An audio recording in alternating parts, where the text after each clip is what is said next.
जय हिंद दोस्तों। Justin study care में आपका एक बार फिर से स्वागत है। आप देख रहे हैं यूट्यूब पे जस्टिन स्टडी केयर। यहाँ कक्षा 8वीं से कक्षा 10वीं तक का सभी विषयों का समाधान आसान भाषा में मिलता है। यदि आप भी चाहते हैं किसी विषय वस्तु का समाधान सबसे पहले आपको मिले तो इस चैनल को सब्सक्राइब अवश्य कर लें। और अपने आपको बता दूँ दोस्तों, आज मैं जो करवाने जा रहा हूँ कक्षा 10 से हिंदी विषय का सब्जेक्टिव प्रश्नों का आंसर मैं करवाने जा रहा हूँ। ध्यान रखिएगा, सब्जेक्टिव प्रश्न उत्तर मैं करवाने जा रहा हूँ। ध्यान रखिएगा। और यह जो भी प्रश्न होगा वो बहुत ही ज़्यादा वीवीआई होने वाला है, इसलिए आप लोग इसे ध्यान से देखेंगे और नोट करेंगे, क्योंकि इसमें से बहुत सारे ऐसे प्रश्न हैं जो परीक्षा में आपको मिलने वाले हैं। ध्यान चलिए देखते हैं दोस्तों। पहला प्रश्न क्या कह रहा है, ध्यान दीजिएगा। कवि गुरु नानक की दृष्टि में वाणी कब विष के समान हो जाती है? ध्यान रखिएगा, इसका आंसर होगा जब वाणी बाह्य अवमंडल से संपन्न होकर राम नाम को त्याग देती है तब वह विष के समान हो जाता है। राम नाम के अतिरिक्त उच्चारित ध्वनि काम, क्रोध, मद, लोभ आदि से परिपूर्ण होती है। इस प्रकार से इसका आंसर लिखेंगे। ध्यान रखिएगा। चलिए आगे देखते हैं। आगे देखेंगे ये प्रश्न क्या कह रहा है। भीमराव अम्बेडकर के अनुसार जातिवाद के पोषक उसके पक्ष में क्या तर्क देते हैं? इसका आंसर हम इस प्रकार से लिखेंगे। जातिवाद के पोषकों का तर्क है कि आधुनिक सभ्य समाज कार्य कुशलता के लिए श्रम विभाजन आवश्यक मानता है और जाति प्रथा श्रम विभाजन का ही रूप है, इसलिए इसमें कोई बुराई नहीं है। इस प्रकार से इसका आंसर लिखेंगे। आगे प्रश्न देखेंगे क्या कह रहा है। रंगप्पा कौन था और वह मंगम्मा से क्या चाहता था? इसका आंसर लिखेंगे। रंगप्पा एक जुआरी था, वह शौकीन तबीयत वाला व्यक्ति था। वह मंगम्मा से रुपया कर्ज के रूप में मांगता था। वह इसके लिए अक्सर उसे अर्थात मंगम्मा को तंग करता था।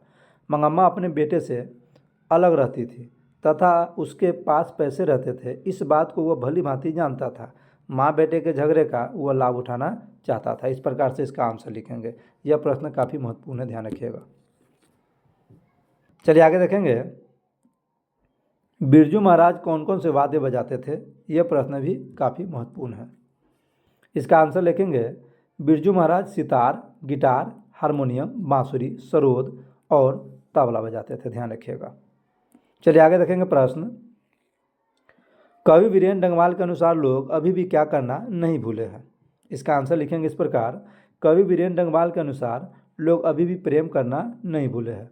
उनकी कविताओं में मानवीय प्रेम, संवेदना और करुणा के बुनियादी सरोकार स्पष्ट रूप से दिखाई देते हैं। चलिए आगे देखेंगे प्रश्न।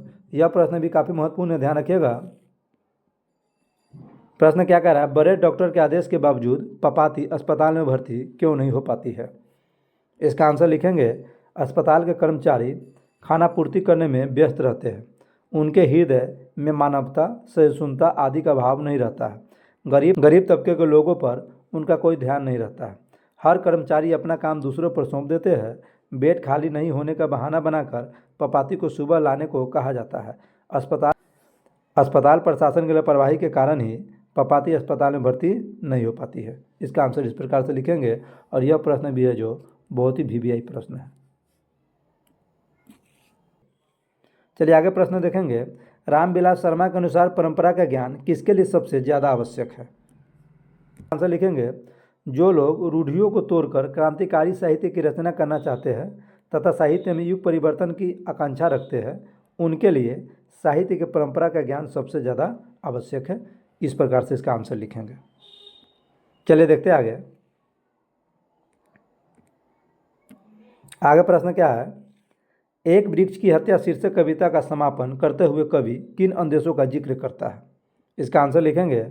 कवि को अंदेशा है कि आज पर्यावरण हमारी प्राचीन सभ्यता, मानवता तक के जानी दुश्मन समाज में तैयार है। अंदेशा इसलिए करता है क्योंकि आज लोगों की प्रवृत्ति वृक्षों की काटने की हो गई है। सभ्यता के विपरीत कार्य करने की प्रवृत्ति बढ़ रही है। मानवता का ह्रास हो रहा है। इस प्रकार से इस प्रश्न का आंसर लिखेंगे। यह प्रश्न भी बहुत ही महत्वपूर्ण है, ध्यान रखिएगा। आगे देखिएगा प्रश्न क्या कह रहा है। संधि और समास का अंतर स्पष्ट करें। इसका आंसर हम इस प्रकार लिखेंगे। संधि दो शब्दों के बीच में होने वाला परिवर्तन है जिससे वे दोनों शब्द एक दूसरे से जुड़ जाते हैं।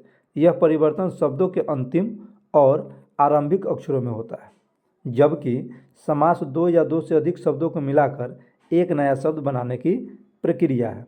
इसमें शब्दों के अर्थों को मिलाकर एक नया अर्थ बनाया जाता है।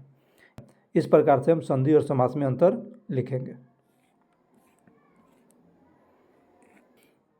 हाँ तो दोस्तों, ये सारे के सारे प्रश्न जो था बहुत ही वीवीआई प्रश्न था और यह मॉडल पेपर से और ये मॉडल पेपर में जारी प्रश्नों का आंसर था और ये मॉडल पेपर में जारी प्रश्नों का आंसर था। इसे आप लोग ध्यान से देखेंगे और याद करेंगे, क्योंकि इनमें से बहुत सारे ऐसे प्रश्न हैं जो परीक्षा में पूछे जाएंगे।